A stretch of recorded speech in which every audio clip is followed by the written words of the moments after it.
Kerja, hasilnya BBM naik. Kerja, hasilnya harga kebutuhan rakyat mahal. Kerja, hasilnya rakyat kalau bayar pajak tambah mahal. Jadi sebenarnya hasil kerja itu apa? Kerjanya tuh ngapain selama ini? Mana hasil kerjanya? Kok PHK di mana-mana? Mana hasil kerjanya? Kok ekonomi negara nggak naik-naik? Mana hasil kerjanya? Kok hutang negara tambah banyak? Kapan dibayarnya coba tuh hutang negara? Ayo kerja. Biar bisa bayar hutang negara, biar bisa sejahterakan rakyat. Kayak waktu janji kampanye dulu. Kali ini saya akan menampilkan video dari Mbak Viral ya, tetapi dalam konteks yang berbeda. Kali ini Mbak Viral dia menjawab argumentasi dari Mbak Pintar ya. Kenapa saya menamakan Mbak Pintar? Ya karena Mbak Pintar ini pintar untuk mengkritik pemerintah ya. Jadi saya namakan beliau Mbak Pintar.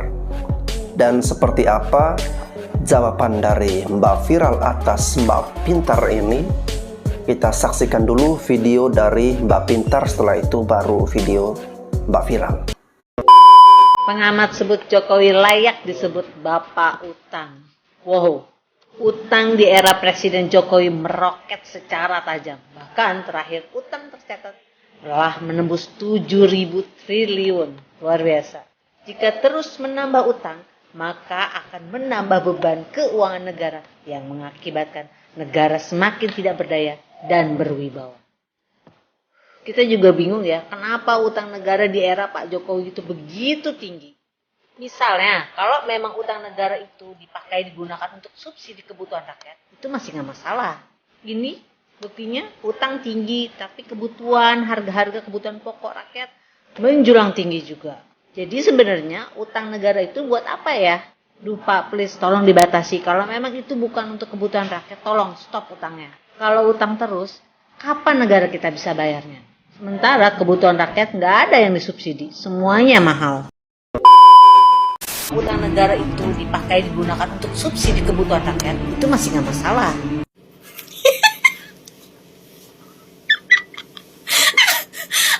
Alah toh mbak, intinya subsidi yang saya mbak bahas, yuk kan, subsidi ya. Mbak, kalau utang buat subsidi, itu hasilnya cuma ngabrak ya. Ibarat kata kamu mau makan kasih makan anak-anakmu itu, kamu ngutang ke warung, mau makan lagi, ngutang lagi, mau makan lagi, ngutang lagi. Terus nyaurnya kapan? Hah? Habis makan kan jadi berak gitu ya, jadi entut. Semuanya habis, ngabab semuanya, kagak ada apa-apanya. Gimana mau bayar utang ke warung ya? Terus tadi mbak ya, mohon maaf ya, Amit ya, kayaknya mbak itu kalau bikin VT itu matanya kan itu lihat-lihat skrip ya mbak, baca skrip, bukan dari ininya sendiri ya, bukan dari itunya karena kamu cari-cari itu informasinya, enggak ya kan mbak. Utang 7.000 T itu juga hasil dari peninggalannya presiden-presiden yang terdahulu ya. Pak Soekarno aja baru Indonesia merdeka itu udah berangkat ke luar negeri utang. Pak Harto juga utang.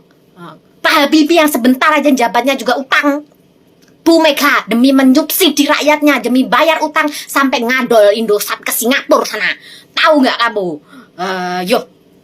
Tapi selama gini loh mbak, maksudnya pertanyaannya, kalau Pak Jokowi utang segitu banyaknya itu tadi buat apa?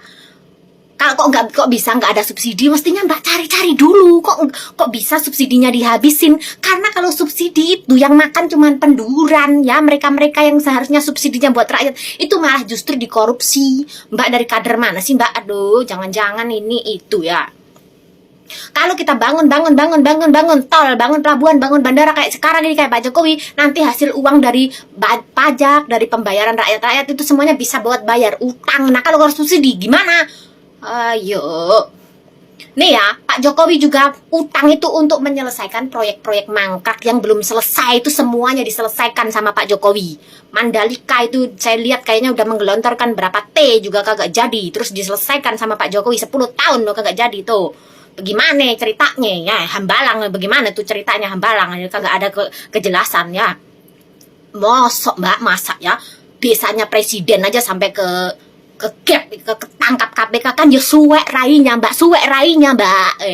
Allah, masih ada kok beritanya di YouTube ya.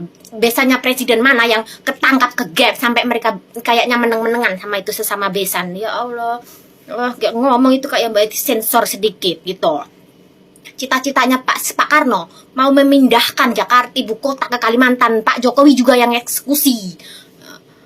Apa mahasiswa Makassar udah kagak ada demo-demo lagi kayak zaman-zaman dulu. Sekarang kalau demo yang didemo bukan Pak Jokowi tapi DPR. Begitu. Kalau saya hari ini presiden, rakyat kalau kamu udah Gagap berbahasa Inggris, Jokowi tiba berbahasa Indonesia saat buka G20. Indonesia. Duduk E. Duduk E, A, B, C, D, E. Kuwi duduk H-I. Indonesia. Kowe wae gagap bahasamu dhewe ngarang-ngarani wong gagap bahasa Inggris. Jangkrik. Sini partai rakyat kemplu. Wow, sudah selesai ya. Wow, seru juga ya. Jawaban dari Mbak Viral ini menangkis kritikan dari Mbak Pintar. Nah teman-teman, saya menambahkan sedikit ya. Jadi saya rasa sudah cukup puas lah saya mendengarkan jawaban dari Mbak Viral untuk kritikan Mbak Pintar. Memang tidak salah ya. Tiap warga negara itu berhak untuk mengkritik pemerintah kita ya. Kritik yang membangun, kritik yang baik, yang bagus, tentunya itu perlu diterima. Tetapi harus disertakan dengan kritikan-kritikan yang bisa diterima dengan logika kita ya. Kalau misalnya si Mbak Pintar dia bertanya, utang itu buat apa saja? Artinya dia berpikir bahwa utang ini di masa pemerintahan Pak Jokowi tidak digunakan untuk rakyat ya. Dan dia mempertanyakan kenapa utang terus bertambah. Padahal kita ketahui utang Pak Jokowi ini bertambah karena ya digunakan untuk membangun infrastruktur, konektivitas untuk membangun bangsa dan negara kita ya. Lalu yang berikutnya digunakan untuk menangani pandemi COVID juga, itu gila-gilaan ya, pengeluaran belanja negara ya untuk menangani COVID di tahun 2020 kemarin ya. Itu juga sangat menguras keuangan negara dan itu bukan dialami oleh Indonesia saja ya, tetapi seluruh dunia mengalami musibah pandemi ini. Tetapi saya sebagai warga negara Indonesia, saya tidak terlalu khawatir berlebihan soal utang negara karena saya tahu bahwa uang yang dipergunakan atau dipakai oleh Pak Jokowi ini sesuai dengan porsinya, sesuai dengan kebutuhan, dan itu ditujukan bukan untuk kepentingan pemerintah tapi untuk kepentingan rakyat. Misalnya untuk membangun bandara, jalan tol, dan infrastruktur lainnya yang ada di Indonesia. Di zaman Pak Jokowi ini benar-benar digenjot, benar-benar dicor-joran ya, membangun segala macam lini pariwisata dan sebagainya.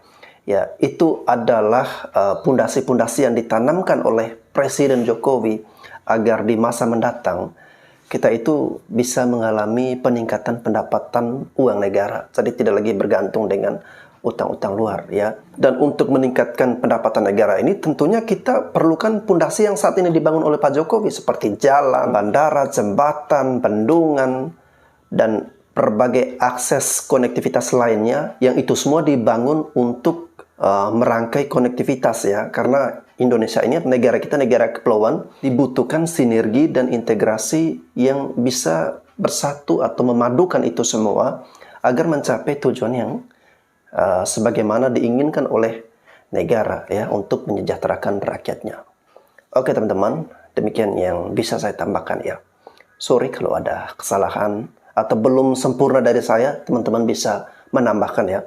Karena saya bukan pakar negara, saya hanya ya orang biasa yang mencoba untuk bisa bersuara juga ya. Saya Bastian Seboskian dan terima kasih.